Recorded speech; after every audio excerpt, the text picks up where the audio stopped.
Hello everyone, मैं आशीष आप सभी का स्वागत करता हूँ। तो आज हम बात करेंगे 10th क्लास का एक इम्पोर्टेंट चैप्टर और बहुत ही इजी स्कोरिंग वाला, जो कि है हाइट एंड डिस्टेंस, जो कि ट्रिगो से रिलेटेड है।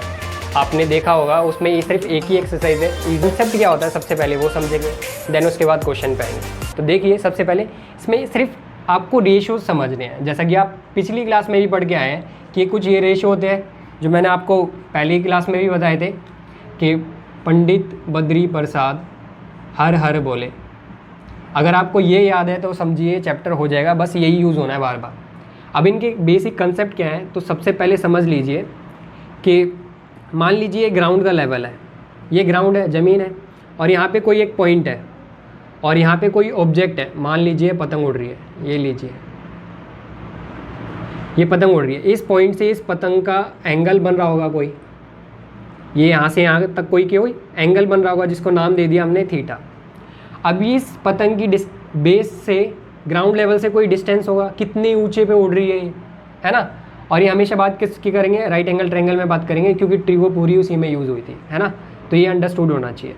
तो कहने का मतलब यहाँ पे दो चीज़ है, एक तो ये एंगल, अगर हम नीचे से कोई चीज़ देख रहे हैं ऊपर की तरफ एंगल जा रहा है तो वो होता है angle of elevation. Angle of elevation, देखिए नाम से ही समझ में आ रहा है एलिवेशन। एलिवेशन का मतलब ही क्या होता है, अपलिफ्ट, ऊपर उठाना। नीचे से आप कोई ऑब्जेक्ट देख रहे हैं, जब भी नीचे से कोई एंगल ऊपर की तरफ जा रहा है तो वो एंगल ऑफ एलिवेशन होगा। दूसरी चीज़ इसमें क्या आती है, जो लेंथ है इस पॉइंट से लेकर के ये इस पतंग की, ये मान लीजिए नेमिंग कर देते हैं, है ना, ज़्यादा क्लियर रहेगा, ए बी सी। तो जो ये ए सी है ये होती है length of site. Length of site, site का मतलब क्या होता है, विज़न।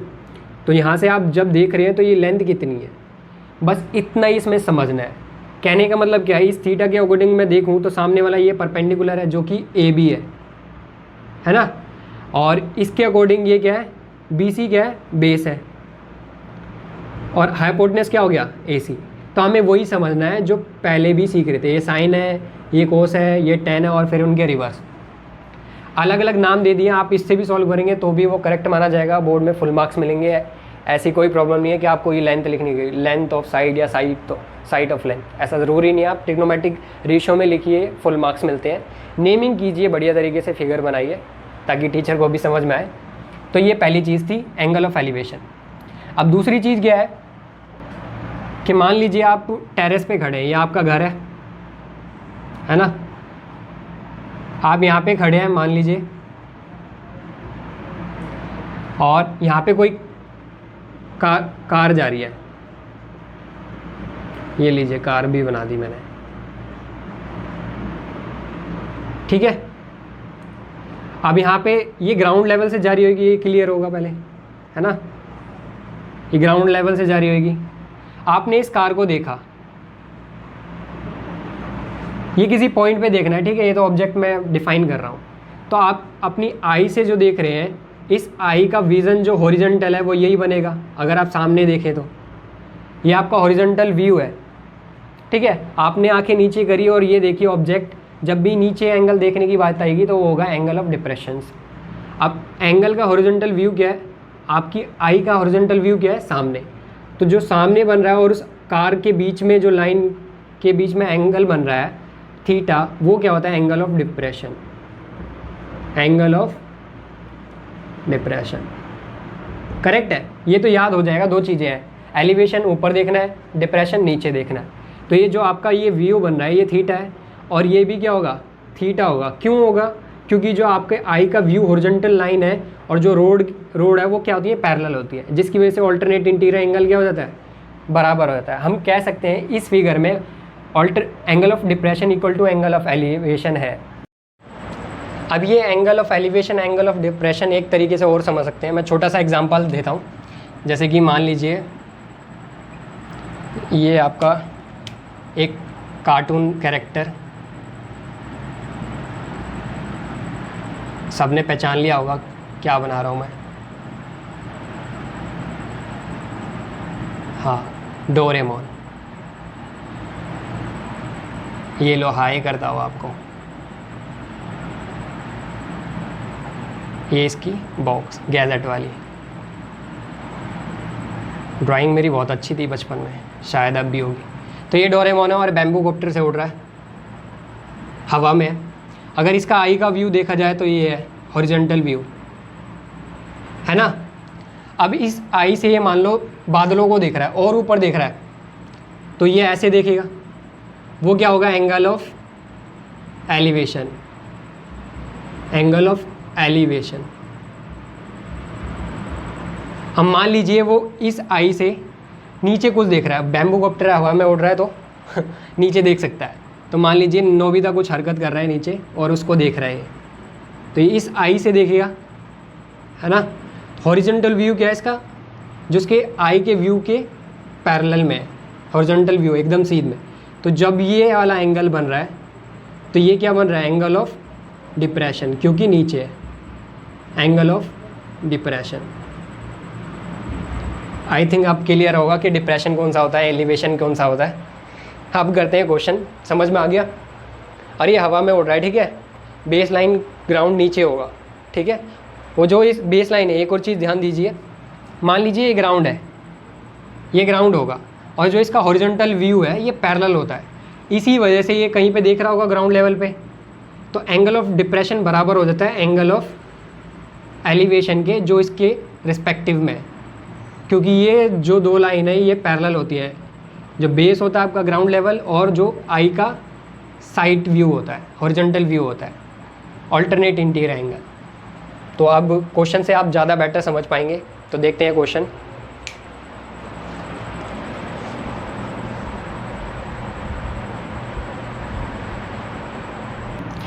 जैसे बुक का ही क्वेश्चन ले लेते हैं। क्वेश्चन कुछ इस तरीके से होगा कि आपको एक झूला बनाना है जो कि ग्राउंड लेवल से है, ये झूला है और ये जो झूले की हाइट है वो 3 मीटर है। ये जो झूले की लेंथ है, यहाँ से झूला स्टार्ट होगा, बच्चे यहाँ से स्लाइड करेंगे, ये स्लाइड वाली है, नेमिंग कर देते हैं A B C। जो AC है वो स्लाइड है जिस पे बच्चे झूलेंगे, और ये जितना ऊंचा है यहाँ से चढ़ के जाएंगे, है ना। तो ये AB क्या है, 3 मीटर है, और आपको एंगल बता दिया कि ये 60 डिग्री पे है। तो आपसे वो कुछ भी पूछ सकता है। इन वाले क्वेश्चंस में आपको दो चीज़ें मिल गई तो आप सारी चीज़ें निकाल सकते हैं। फर्स्ट एंगल, दूसरी चीज़ है साइड।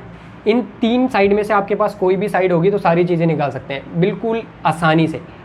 या फिर आपके पास 2 साइड्स का कुछ रिलेशन होना चाहिए तो आप थीटा भी निकाल सकते हैं, दैट मीन्स एंगल। अब इन क्वेश्चन को करेंगे कैसे, देखिए। तो आपको पता है इसके सामने वाला, इस एंगल की बात की जा रही है तो इसके सामने वाला क्या हो गया, परपेंडिकुलर, जो कि क्या है हमारा AB, है ना। AB क्या है, इसके सामने वाला परपेंडिकुलर, और ये BC क्या है, बेस, हाइपोटेनस फिक्स होता है। तो अगर मान लीजिए मेरे को AC निकालना है, लेंथ ऑफ साइट, या फिर मैं बोलूँ जो बच्चों को झूलने का जो प्लेटफॉर्म है, जो स्लाइड है, वो AC निकालना है।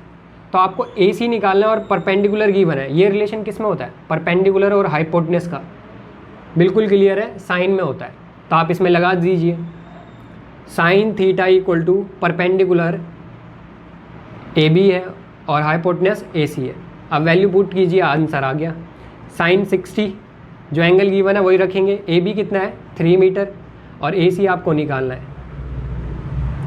तो साइन 60 की वैल्यू क्या होती है, √3/2। ये क्लियर होना चाहिए, आपको वैल्यू याद होनी चाहिए, तभी ये बहुत जल्दी होते हैं क्वेश्चन। इसके बाद क्या करेंगे, आप क्रॉस मल्टीप्लाई कीजिए। AC होगा √3 से, तो AC √3 और 2 × 3 होगा तो ये आ जाएगा। अब हमें निकालना है AC की वैल्यू, तो 2 × 3 को मैं ऐसे लिख सकता हूँ, √3 × √3। ऐसा क्यों किया, क्योंकि ये जो √3 था ये डिवाइड में आ जाएगा, जिसकी वजह से मैं कैंसिल कर पाऊँगा। तो फाइनल आंसर क्या आ गया, 2√3 मीटर। मतलब जो लेंथ ऑफ स्लाइड है वो कितनी होगी, 2√3 मीटर। ऐसे आप ये भी निकाल सकते हैं। अगर आपको बेस निकालना है, परपेंडिकुलर गिवन है, बेस का रिलेशन किस में होता है, 10 में होता है, तो 10 60 लगा लीजिए। तो ये बहुत ही बेसिक क्वेश्चन होते हैं जो आपके समझ में आने चाहिए। आई होप समझ में आ गए होंगे। अब अगला क्वेश्चन है आपकी NCERT से, क्वेश्चन नंबर 6, मैं रीड कर देता हूँ।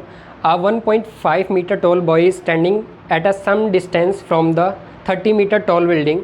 The angle of elevation from his eye to the top of the building increase from 30 to 60 as he walks towards the building. Find the distance he walk towards the building.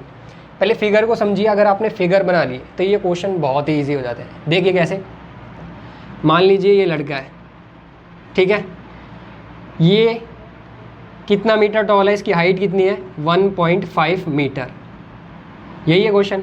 अब ये अपनी आई से एक tall building को देखता है, वो अपनी आई से देखेगा तो ये इसका व्यू होगा, हॉरिजॉन्टल आई व्यू इसका यही होगा। और यहाँ से इसने बिल्डिंग का टॉप देखा और वो एंगल कितना बन रहा था, पहले दे रखा है 30, क्लियर है।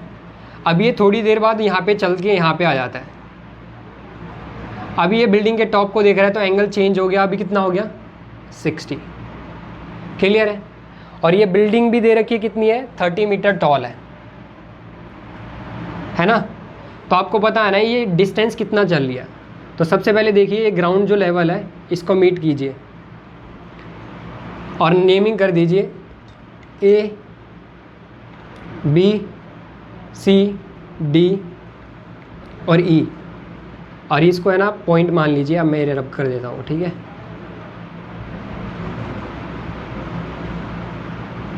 और ये पॉइंट हो गया F और ये हो गया G, क्लियर है। तो आप जो बेस लाइन आ रही है उसी से, जिस लाइन से एंगल बन रहा है उसमें आप ये रेशियो लगा सकते हैं, हाइट एंड डिस्टेंस। इस वाली लाइन से नहीं लगा सकते। अब देख लेते हैं ये 1.5 मीटर है तो ये BCB कितना होगा 1.5 मीटर। तो AB कितना होगा, ये 30 मीटर टॉल बिल्डिंग में थी, इसमें से ये माइनस कर देंगे तो क्या आ जाएगा 28.5 मीटर। ये क्या आ गया आपका AB आ गया, क्लियर है। अब आपके पास सारी चीज़ें हैं। सबसे पहले आप लगाइए इस ट्रायंगल में, तो आपके पास अब आपको निकालना क्या है ED या फिर FG, दोनों बात एक ही है कि वो चला कितना। तो हमें बेस निकालना है अल्टीमेटली, है ना। अगर हम ये पूरा निकाल लें BF और BG माइनस कर दें तो ये FG निकल जाएगा जो वो चला है। अब ये निकलेगा कैसे, परपेंडिकुलर आपके पास है, बेस निकालना है। रिलेशन किस में दिखता है 10 में, तो 10 लगा दीजिए और आपको लिखना पड़ेगा किस ट्रायंगल में कर रहे हैं। तो सबसे पहले मैं ये वाला ट्रायंगल ले रहा हूँ, ट्रायंगल ABG, और मैंने लगाया है इसमें 10 थीटा। इसके अकॉर्डिंग परपेंडिकुलर क्या है AB और बेस क्या है BG, है ना। तो ये लगेगा 10 60 और AB कितना है आपके पास 28.5 और BG आपको निकालना है। तो ये होता है 10 60 √3 28.5 और यहाँ पे है BG। तो आप BG से ये और √3 का क्रॉस मल्टीप्लाई करेंगे तो BG अपनी जगह आ गया और ये √3 यहाँ पे चला जाएगा। तो 28.5 डिवाइडेड बाय √3, ये आपका क्या आ गया BG। अब इसको रैशनलाइज मत कीजिए, अक्सर बच्चे क्या करते हैं रैशनलाइज करने लग जाते हैं। क्या आपसे फाइनल आंसर ये पूछा है, नहीं। तो आप एंड वाले आंसर को रैशनलाइज कीजिए, अपना टाइम बचाइए, स्मार्ट वर्क कीजिए थोड़ा, ठीक है। अब हमें निकालना है ये BF, ये BF निकालना है। तो अब किस ट्रायंगल में लगी है, पूरे में आ रहा है ना।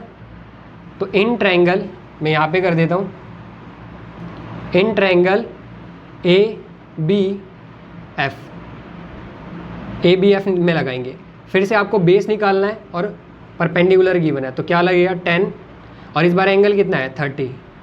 तो 10 30 परपेंडिकुलर क्या होगा इसके अकॉर्डिंग AB वही 28.5 और बेस क्या होगा इस बार BF और इसकी वैल्यू क्या होती है 1/√3 और 28.5 आपके पास है।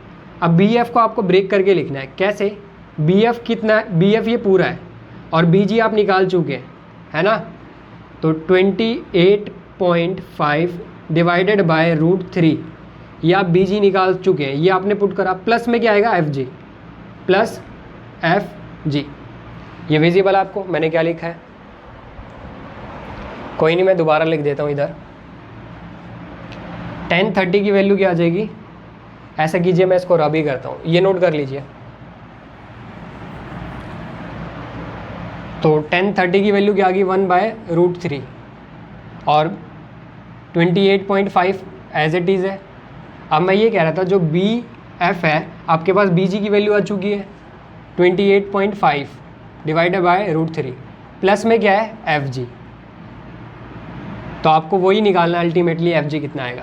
तो आप ये क्रॉस मल्टीप्लाई करेंगे 1 से होगा, ये पूरा 1 से होगा तो एज इट इज़ आने वाला है। और ये होगा √3 से, तो √3 इंटू में 28.5।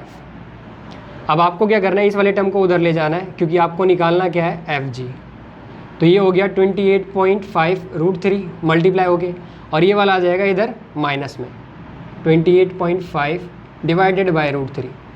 अब आपको एक चीज़ क्या दिख रही है कॉमन, क्या 28.5 कॉमन दिख रहा है, तो बचेगा क्या इधर से √3 माइनस इधर क्या बचेगा 1, और इधर डिवाइड में था √3। अब आप इन दोनों में एलसीएम ले लीजिए, 28.5 एलसीएम लेंगे तो क्या आ जाएगा √3 क्रॉस मल्टीप्लाई √3 3 1 इंटू 1 1। तो आपके पास फाइनल आंसर क्या आ गया 28.5 इंटू में 3 माइनस 2 और अपॉन में क्या आ गया √3। अब जब भी डिनोमिनेटर में √3 या रूट की वैल्यू आए तो रैशनलाइज करना है उसी नंबर से। तो ये क्या आ गया आपके पास फाइनल आंसर क्या आएगा, इधर लिख देता हूँ मैं 28.5 इंटू में 2 इंटू √3 और डिवाइड में क्या आ जाएगा √3 3। अब ये कट रहा है, देखिए पहले इसको नॉर्मल काट लीजिए, 28 से छोटा 9 जस्ट 27, 1 बचा 15 कब आता है 5 पे। कितने डिजिट बाद लगा होता है डेसिमल, राइट हैंड साइड से देखेंगे तो 1, तो 1 बाद लगा दो।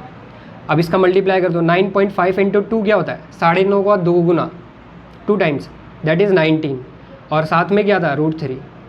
तो यही आपका फाइनल आंसर है। मैं इधर भी लिख देता हूँ 19 √3, ये आपका फाइनल आंसर है जो वॉक किया है, पहले इस डिस्टेंस पे था और यहाँ पे चला गया है, वो चला कितना है इतना।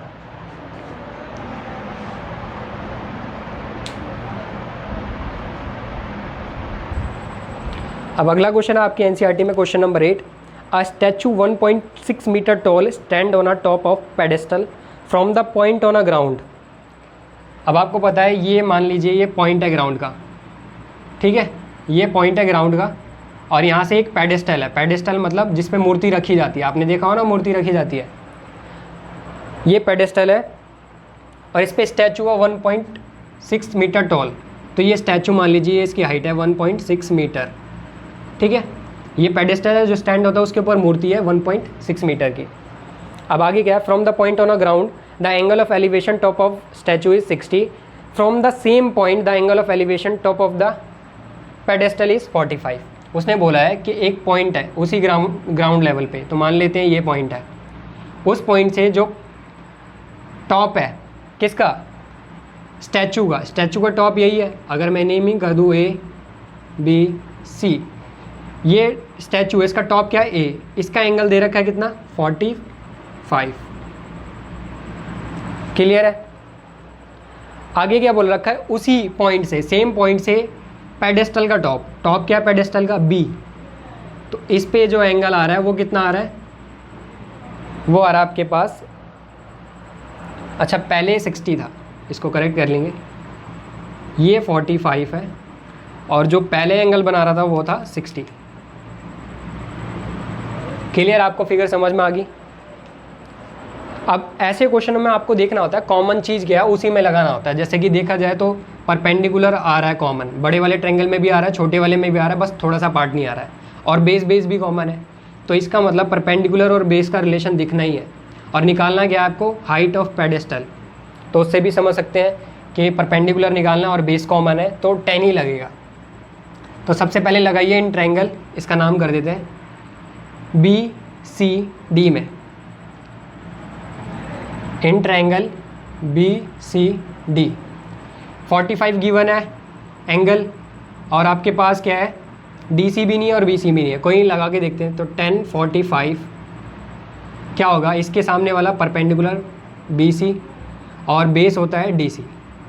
10 का रिलेशन होता है परपेंडिकुलर अपॉन में बेस, 10 45 क्या होता है 1, तो BC अपॉन में DC क्या आ जाएगा 1 के बराबर, और क्रॉस मल्टीप्लाई करेंगे तो DC इक्वल किसके आ गया BC के। अब इसका यूज़ करेंगे नेक्स्ट वाले में, ये समझ में आया आपको।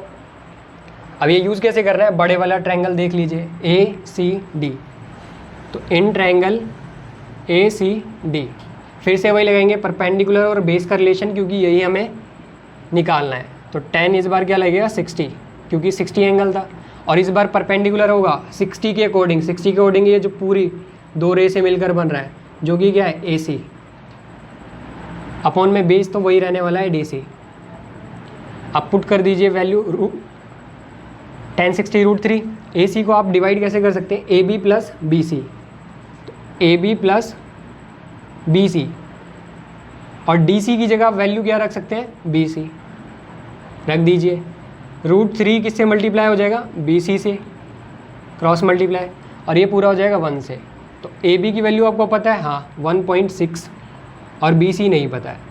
अब ये मैं समझ में आ गया ना मैंने ऐसा क्यों किया है, क्योंकि सिर्फ अब एक ही वेरिएबल दिख रहा है BC जो कि सॉल्व हो सकता है। तो √3 इंटू BC क्या हो जाएगा, √3 BC, और ये BC इधर आगे क्या हो जाएगा माइनस, इधर बचेगा 1.6।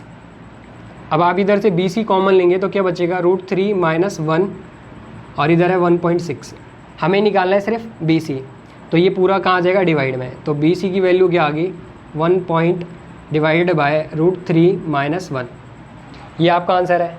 अब मैंने एक चीज़ आपको बताई थी, अगर डिनोमीटर में रूट की वैल्यू आ जाए तो रैशनलाइज करेंगे उसके अपोजिट साइन से। तो यहाँ माइनस का आ रहा है तो प्लस वाले से मल्टीप्लाई, नीचे हमेशा क्या लगा, A प्लस बी और A माइनस बी। तो 1.6 इंटू में क्या आ गया, √3 प्लस 1, ये पूरा इससे मल्टीप्लाई होगा न्यूमिनेटर से, और अपॉन में क्या लेगा, A का स्क्वायर मतलब √3 का स्क्वायर 3, और माइनस B का स्क्वायर, B क्या है 1। तो फाइनल आंसर क्या आ गया, 1.6 मल्टीप्लाई में √3 प्लस 1 डिवाइडेड बाय 3 में से 1 गया 2, 2 से कट करेंगे 8 पे जाता है 16। अब राइट हैंड साइड से देख लो कितना है, एक डिजिट है, तो एक डिजिट के बाद डेसिमल, तो ये आपका आंसर है। तो फाइनल आंसर क्या आ गया, 0.8 √3 प्लस 1 मीटर। ये आपने क्या निकाला है, क्लियर है ना, ये आपने BC निकाला है, पेडेस्टल की हाइट, और यही निकालना था। तो इस तरीके के क्वेश्चन में फिगर बनाना इंपॉर्टेंट होता है। अगर वो आपको आ रहा है तो that will be okay, that is okay, आप कर लेंगे। फिर भी आपको डाउट लगता है तो मैं एक और वीडियो बना दूंगा जैसा आप चाहोगे। तो मिलते हैं अगली वीडियो में एक नए चैप्टर के साथ। Thank you everyone.